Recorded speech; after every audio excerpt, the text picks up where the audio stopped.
नमस्कार दोस्तों, आप सभी का स्वागत है आपके अपने YouTube चैनल पे। दोस्तों मेरा नाम है अशोक भटनागर और दोस्तों आज की वीडियो में मैं आप सभी के साथ डिस्कस करने वाला हूं क्लास 12th इकोनॉमिक्स की first book Indian economic development के थर्ड चैप्टर के बारे में। दोस्तों आज की वीडियो में डिस्कस कर रहे होंगे थर्ड चैप्टर जो कि आपका liberalisation, privatisation and globalisation and appraisal. दोस्तों आज हम इसी चैप्टर के एक इंपॉर्टेंट टॉपिक के बारे में डिस्कशन करने वाले हैं, लेकिन इससे पहले दोस्तों हम आज की वीडियो को स्टार्ट करें। अगर आपने हमारी लास्ट वीडियो नहीं देखी है तो आप जाके पहले लास्ट वीडियो देखिए। लास्ट वीडियो के अंदर हमने इसी चैप्टर के एक इंपॉर्टेंट टॉपिक के बारे में बात करी थी, या हम कहे इंपॉर्टेंट पॉलिसी, जो फर्स्ट पॉलिसी थी लिबरलाइजेशन। हमने लिबरलाइजेशन के बारे में डिस्कशन करा था।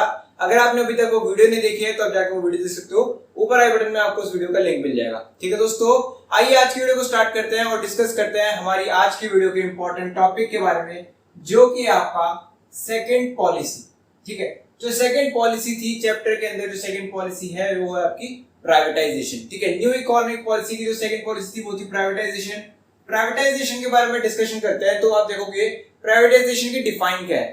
प्राइवेटाइजेशन की डिफाइन होती है आपके transfer of ownership, management, control of public sector enterprises to entrepreneurs in private sector. मतलब कि आपके जितने भी ओनरशिप हो गई, जितने भी मैनेजमेंट हो गई और जितने भी कंट्रोल हो गया, पब्लिक सेक्टर के अंदर जितने भी एंटरप्राइजेस हैं जिसके ऊपर पब्लिक सेक्टर का कंट्रोल, ओनरशिप और मैनेजमेंट होती है, उन सभी को जब ट्रांसफर कर दिया जाता है प्राइवेट सेक्टर के एंटरप्रेन्योर्स को, तब हम उसको डिफाइन करते हैं आपके प्राइवेटाइजेशन। मतलब कि आपके पब्लिक सेक्टर के अंडर जितने भी एंटरप्राइजेस आते हैं, जब हम उसको प्राइवेट सेक्टर के एंटरप्रेन्योर्स को ट्रांसफर कर देते हैं तो वो आपके प्राइवेटाइजेशन के तौर पे रिकॉग्नाइज करी जाती है। ठीक है, आप देखोगे प्राइवेटाइजेशन दो तरीकों से करी जा सकती है, टू वेज के अंदर प्राइवेटाइजेशन फॉलो करी जा सकती है। पहली जो है वो तो सिंपल है, आपका simple transfer of ownership and management, मतलब कंप्लीट ट्रांसफर कर दिया जाए। ठीक है, जब आपके एंटरप्राइजेस को कंप्लीटली ट्रांसफर कर दिया जाता है एंटरप्रेन्योर्स को, वो आपकी फर्स्ट वे हो गई, या हम कहें वो आपकी फर्स्ट काइंड हो गई। सेकेंड जो काइंड है वो है आपके डिसइन्वेस्टमेंट। ठीक है, डिसइन्वेस्टमेंट का मतलब क्या होता है?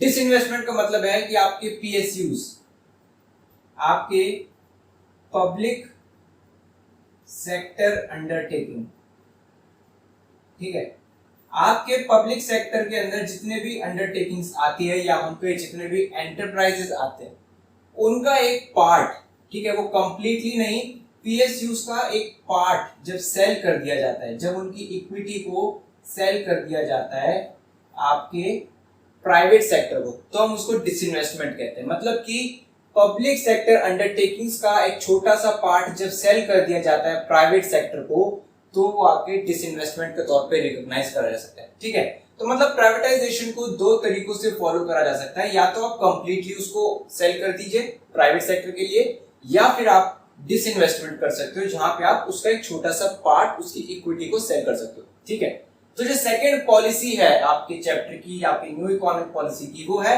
प्राइवेटाइजेशन की, आपके एंटरप्राइजेस को प्राइवेट कर दिया जाए। ठीक है, उनको प्राइवेट सेक्टर को बेच दिया जाए। इसके बाद जो थर्ड पॉलिसी है, जो आपकी न्यू इकोनॉमिक पॉलिसी की थर्ड पॉलिसी है, जो आपके चैप्टर की थर्ड मेन इंपॉर्टेंट पॉलिसी है, वो है ग्लोबलाइजेशन। ठीक है, तो ग्लोबलाइजेशन के बारे में अब डिस्कस करते हैं। तो दोस्तों जब हम देखते हैं ग्लोबलाइजेशन की डिफाइन के बारे में, तो आप देखोगे ग्लोबलाइजेशन, पहले ये देख लीजिए कि ग्लोबलाइजेशन आपकी फॉलो हो पाती है, ग्लोबलाइजेशन को फॉलो कर पाते हैं दो इंपॉर्टेंट पॉलिसी की वजह से। पहली पॉलिसी है लिबरलाइजेशन और दूसरी पॉलिसी है प्राइवेटाइजेशन। लिबरलाइजेशन और प्राइवेटाइजेशन अगर नहीं होते तो ग्लोबलाइजेशन को फॉलो नहीं करा जा सकता। ठीक है, अब ग्लोबलाइजेशन के डिफाइन के बारे में देखते हैं। तो ग्लोबलाइजेशन का डिफाइन होता है simple, integrating national economy with world economy. International trade के ऊपर, फॉरेन एक्सचेंज के ऊपर जितने भी बैरियर्स लगाए जाते हैं, ठीक है, उन बैरियर्स को रिमूव करके जब आप अपनी नेशन की इकोनॉमी को इंटीग्रेट करते हो वर्ल्ड इकोनॉमी के साथ, जब आप अपनी इकोनॉमी को वर्ल्ड इकोनॉमी के साथ मिक्स करते हो, तब उसको ग्लोबलाइजेशन के तौर पे रिकॉग्नाइज करा जाता है। ग्लोबलाइजेशन में सिर्फ और सिर्फ इंटीग्रेशन नहीं होता, इकोनॉमीज का इंटीग्रेशन नहीं होता। ग्लोबलाइजेशन एक बहुत वाइडर कंसेप्ट है। ठीक है, आप देखोगे greater interdependence and integration. Integration के साथ साथ, इकोनॉमीज के इंटीग्रेशन के साथ साथ आपका जो ग्लोबलाइजेशन है वो इंटरडिपेंडेंस के अंदर हेल्प करता है, ताकि कोई भी एक पावर, कोई भी एक नेशन आप कह लीजिए हेजिमनी एस्टैब्लिश ना कर पाए, वो ज्यादा डोमिनेट ना कर पाए। आपके इंटरडिपेंडेंस फैसिलिटेट करता है, उसका एक इंपॉर्टेंट रीजन ये निकलता है कि कोई भी ज्यादा पावरफुल नहीं है, हर एक नेशन किसी ना किसी के ऊपर डिपेंडेंट रहता है, ठीक है। तो ये ग्लोबलाइजेशन की एक इंपॉर्टेंट पॉइंट है। साथ ही साथ में अगर सिंपली हम समझना चाहे कि ग्लोबलाइजेशन क्या है, तो ग्लोबलाइजेशन है आपका बॉर्डरलेस वर्ल्ड, ठीक है। जब वर्ल्ड के अंदर कोई बॉर्डर नहीं होती उसको हम ग्लोबलाइजेशन कहते हैं। जब आपके वर्ल्ड के अंदर बॉर्डर्स नहीं है तो इसका मतलब है कि वर्ल्ड इकोनॉमी एक दूसरे के साथ आप कह लीजिए इंटीग्रेट कर रही है, ठीक है, इंटरडिपेंडेंट है, उसको हम ग्लोबलाइजेशन के तौर पे रिकॉग्नाइज करते हैं। ग्लोबलाइजेशन की मदद से इंडियन इकोनॉमी में बहुत से चेंजेस आए थे, ठीक है। इंडियन इकोनॉमी में अब टेक्नोलॉजी आ सकती थी, बाहर फॉरेन नेशंस की टेक्नोलॉजी आती थी, फॉरेन एक्सचेंज आता था, फॉरेन इनकम आती थी, फॉरेन इन्वेस्टमेंट आता था, इकोनॉमी को बहुत बूस्ट मिल रहा था। कुछ पर्टिकुलर इंडस्ट्रीज थी जहां पे डायरेक्टली आपके फॉरेन इन्वेस्टमेंट करी जा सकती थी, फॉरेन टेक्नोलॉजी को इन्वेस्ट करा जा सकता था, ठीक है। आप कह लीजिए जो वैल्यू थी आपकी रुपये की, जो वैल्यू थी, पहले उसको पार्शियली डिवैल्यू करा गया, फिर उसको कंप्लीटली डिवैल्यू कर दिया गया था, मिक्स कर दिया गया था वर्ल्ड इकोनॉमी के साथ, ठीक है। तो मतलब कि ग्लोबलाइजेशन के आने की मदद से आपके इंडियन इकोनॉमी के अंदर भी बहुत से चेंजेस हुए थे, जिससे इंडियन इकोनॉमी बहुत ज्यादा डेवलप हुई थी। लेकिन एक नोटिस करने वाली बात यह है कि जो ग्लोबलाइजेशन थी, ग्लोबलाइजेशन के बहुत से पॉजिटिव रिजल्ट भी थे और बहुत से नेगेटिव रिजल्ट भी थे, ठीक है। अगर हम बात करते हैं फेवर्स, ग्लोबलाइजेशन ने हमको क्या फेवर दिया है, ग्लोबलाइजेशन के क्या पॉजिटिव रिजल्ट है, तो आप देखोगे जो फर्स्ट पॉजिटिव रिजल्ट है वो है greater access to global market. Globalisation की मदद से हर एक नेशन को ग्लोबल मार्केट को एक्सेस मिल जाती है, ठीक है। पूरे वर्ल्ड के अंदर आप किसी भी मार्केट से आप कह सकते हो उनमें इन्वेस्ट कर पाओगे, आप उसके अंदर ट्रेड कर पाओगे, एक्सपोर्ट और इंपोर्ट सब कुछ पॉसिबल है आपके लिए, ठीक है। दूसरा जो पॉइंट है वो है आपका बेटर फ्यूचर प्रोस्पेक्ट्स। ग्लोबलाइजेशन की मदद से इकोनॉमी को एक बेटर फ्यूचर मिलता है, इंडस्ट्रीज को बेटर फ्यूचर मिलता है अपनी डेवलपमेंट के लिए, अपनी ग्रोथ के लिए, इंटरनेशनल मार्केट्स के अंदर अपनी पोजीशन को एस्टैब्लिश करने के लिए। ये भी एक आप कह लीजिए पॉजिटिव रिजल्ट है ग्लोबलाइजेशन का। और जो तीसरा रिजल्ट है जो पॉजिटिव है वो है आपका एडवांस टेक्नोलॉजी। सभी इकोनॉमीज को, ठीक है, चाहे आपके वो अंडर डेवलप्ड वर्ल्ड्स हो, आपके डेवलपिंग वर्ल्ड्स हो या कंप्लीटली डेवलप्ड वर्ल्ड्स हो, सभी को एडवांस टेक्नोलॉजी मिल सकती है। ये सभी पॉसिबल है ग्लोबलाइजेशन की मदद से, मतलब कि ये सभी आपके पॉजिटिव रिजल्ट हैं ग्लोबलाइजेशन के। लेकिन इन्हीं के साथ साथ ग्लोबलाइजेशन के कुछ नेगेटिव रिजल्ट भी थे। तो चलिए दोस्तों बात करते हैं नेगेटिव रिजल्ट्स ऑफ ग्लोबलाइजेशन के बारे में। चलिए दोस्तों डिस्कस करते हैं डीमेरिट्स ऑफ ग्लोबलाइजेशन के बारे में। तो जो पहला डीमेरिट है वो है आपका बेनिफिट टू डेवलप्ड कंट्रीज।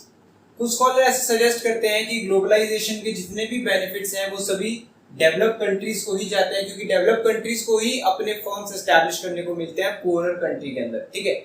वहीं पे जो दूसरा डीमेरिट कहा जाता है वो है people of poor countries. Poor countries के पीपल के वेलफेयर और आइडेंटिटी के बारे में ग्लोबलाइजेशन नहीं सोचता, उनको इंपॉर्टेंस नहीं देता, ऐसा एक डीमेरिट माना जाता है ग्लोबलाइजेशन को लेकर, ठीक है। और जो थर्ड डीमेरिट है वो है आपका इकोनॉमिक डिस्पैरिटीज। लोग कहते हैं कि ग्लोबलाइजेशन की वजह से इकोनॉमिक डिस्पैरिटीज बढ़ गई हैं, मतलब कि आपके जो गैप्स हैं पुअर और रिच के बीच में, जो गैप्स हैं वो बढ़ते जा रहे हैं। यहाँ पे पुअर और रिच का गैप सिर्फ पीपल के बीच में ही नहीं, नेशंस के बीच में भी बढ़ता जा रहा है, ऐसा माना जाता है, जो कि ग्लोबलाइजेशन का ये इम्पैक्ट कहा जा रहा है, ठीक है।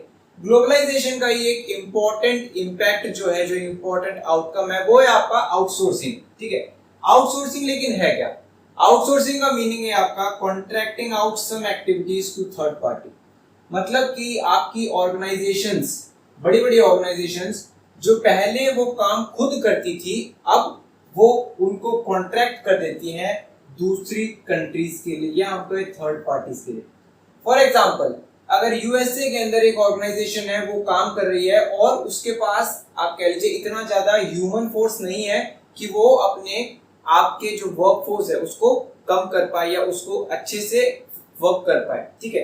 तो वो क्या करते हैं, वो अपने वर्कफोर्स को डिवाइड कर देते हैं, वो थर्ड पार्टी को सेंड कर देते हैं। मतलब इंडिया के अंदर, फॉर एग्जांपल इंडिया के अंदर वो आपके कह लीजिए फर्म्स को एस्टैब्लिश कर देंगे, पीपल्स को अडॉप्ट करेंगे, उनको रिक्वायर करेंगे कि हमारा काम आप करिए, ठीक है। मतलब कि पहले जो एक्टिविटीज आप करते थे, जो ऑर्गेनाइजेशंस करती थी, अब वो उनको कॉन्ट्रैक्ट आउट कर देते हैं दूसरे कंट्रीज या दूसरे फर्म्स के लिए, मतलब हम कह सकते हैं थर्ड पार्टीज के लिए। ठीक है, जो आपके आउटसोर्सिंग था वो एक मेजर इम्पैक्ट था आपके ग्लोबलाइजेशन का। साथ ही साथ में आज के समय पे आपकी आउटसोर्सिंग बहुत ही ज्यादा बढ़ती जा रही है, वो इंटेंसिफाई होती जा रही है, क्योंकि आज के टाइम पे जो आईटी है, ठीक है, जो इंफॉर्मेशन टेक्नोलॉजी हमारे पास मौजूद है, उसकी वजह से आउटसोर्सिंग और ज्यादा बढ़ती जा रही है। और आउटसोर्सिंग का एक इम्पॉर्टेंट इम्पैक्ट जो है वो है कि आपके आउटसोर्सिंग इंडिया के लिए फेवरेबल है। इंडिया एक फेवरेबल डेस्टिनेशन है सभी फर्म्स के लिए, सभी ऑर्गेनाइजेशंस के लिए। सभी लोग चाहते हैं कि हम इंडिया के अंदर आउटसोर्सिंग की फैसिलिटीज को अडॉप्ट करें। ठीक है, क्योंकि एक तो कम वेज रेट पे आपके मिल जाते हैं ह्यूमन फोर्स, और साथ ही साथ में स्किल्ड लेबर मिलता है। ठीक है, इंडिया के अंदर बहुत से आउटसोर्सिंग एक्टिविटीज चलती रहती है। अगर एग्जांपल के तौर पे बताया तो आप देख लीजिए, आपके कॉल सेंटर्स हो गए, ठीक है, आपके बैंकिंग सिस्टम हो गया, आपके वीडियो एडिटिंग हो गई, रिकॉर्डिंग हो गई, साउंड रिकॉर्डिंग हो गई, म्यूजिक रिकॉर्डिंग हो गई। ठीक है, साथ ही साथ में आपके कह लीजिए अकाउंटेंसी हो गई।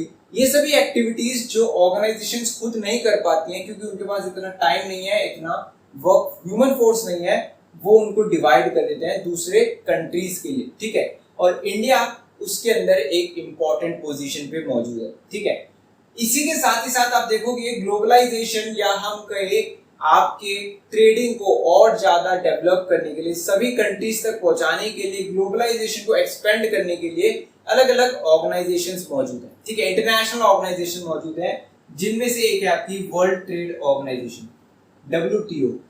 ठीक है, वर्ल्ड ट्रेड ऑर्गेनाइजेशन का मतलब है कि वर्ल्ड ट्रेड ऑर्गेनाइजेशन आपके ओवरऑल वर्ल्ड के अंदर जितनी भी ट्रेडिंग हो रही है उन सभी को कंट्रोल करती है। ठीक है, लेकिन वर्ल्ड ट्रेड ऑर्गेनाइजेशन एक सक्सेसर है, मतलब कि स्टार्टिंग में ही वर्ल्ड ट्रेड ऑर्गेनाइजेशन को एस्टैब्लिश नहीं करा गया था।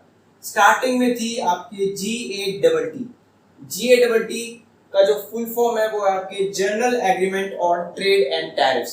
ठीक है, सबसे पहले इस ऑर्गेनाइजेशन को डेवलप करा गया था as a purpose of global trading organisation. Global trading organisation को फैसिलिटेट करने के लिए GATT को फॉर्म करा गया था। उसके बाद आप देखोगे WTO को एज अ सक्सेसर अपॉइंट करा गया था GATT का 1995 के अंदर। ठीक है, 1995 के अंदर GATT का सक्सेसर के तौर पे WTO को अपॉइंट करा गया था, और आज के टाइम पे, प्रेजेंट टाइम पे 164 कंट्रीज आपके WTO के साथ अटैच हैं, वो उनके साथ काम कर रहे हैं। ठीक है, इंडिया भी उनमें से एक है। वर्ल्ड ट्रेड ऑर्गेनाइजेशंस आप कह लीजिए कि आपके जितने भी इंटरनेशनल ट्रेडिंग के अंदर आपकी कह लीजिए गुड्स और सर्विसेज ट्रेड होते हैं, वो सभी इनके अंडर आते हैं, वो उनके ऊपर चेक रखते हैं। ठीक है, साथ ही साथ में वर्ल्ड ट्रेड ऑर्गेनाइजेशन एक ऐसा आप कह लीजिए एनवायरनमेंट बनाता है कि जहां पे सभी कंट्रीज के साथ फेयर प्ले हो। ठीक है, इंडिया एक खुद एक ऐसी कंट्री है जो रूल्स डेवलप करता है और उनको अवॉइड करने के लिए सभी को आप कह लीजिए फॉलो करवाता है। साथ ही साथ में अगर हम कुछ फंक्शंस के बारे में बात करें कि WTO के क्या क्या फंक्शन होते हैं, तो पहला फंक्शन तो हो गया कि जितने भी आपके कह लीजिए गुड्स हो रहे हैं, ट्रेड हो रहे हैं और सर्विसेज ट्रेडिंग हो रही है, वो सभी इंटरनेशनल अफेयर्स के अंदर, वो सभी WTO के अंदर आती है। ठीक है, साथ ही साथ में एनवायरनमेंट सेफ रखने के लिए वो भी WTO उसके लिए उसका एक फंक्शन है, वो उसके लिए रिस्पॉन्सिबल है। साथ ही साथ में जितना प्रोडक्शन हो रहा है, जितने आपके सर्विसेज का प्रोडक्शन हो रहा है, वो भी WTO के फंक्शन में से ही एक है। और साथ ही साथ में आपके सभी कंट्रीज के साथ आप कह लीजिए एक फेयर प्ले मेंटेन रहे, वो भी WTO का एक फंक्शन के अंदर ही आता है। ठीक है, तो मतलब कि WTO बहुत से फंक्शंस को फॉलो करता है, बहुत से फंक्शंस को रिकॉग्नाइज करता है, और वो सभी रिलेटेड है ट्रेडिंग से। ठीक है, कि आपके ओवरऑल ट्रेड कैसे हो रही है, वर्ल्ड के अंदर ट्रेडिंग कैसे हो रही है, वर्ल्ड के अंदर ट्रेडिंग को कैसे एनहांस करा सकते हैं, वो सभी वर्ल्ड ट्रेड ऑर्गेनाइजेशन अपने अंडर काम करता है, अपने अंडर उनको फॉलो करवाता है। ठीक है दोस्तों, तो आज की वीडियो के अंदर मैं डिस्कस कराया आपके चैप्टर के 2 इंपॉर्टेंट पॉलिसी के बारे में, जो कि आपकी प्राइवेटाइजेशन एंड ग्लोबलाइजेशन। तो अगर वीडियो अच्छी लगी हो तो वीडियो को लाइक करें और अपने सभी दोस्तों के साथ शेयर करें, और अगर इस पर्टिकुलर वीडियो से आपको कोई डाउट है तो आप कमेंट सेक्शन के अंदर अपने डाउट हमसे पूछ सकते हैं। साथ ही साथ दोस्तों, अगर चैनल पर नए हो तो चैनल को सब्सक्राइब जरूर करिए। ठीक है दोस्तों, इस वीडियो को एक बार रैप अप करते हैं, बहुत ही जल्द आएंगे एक नई वीडियो के साथ।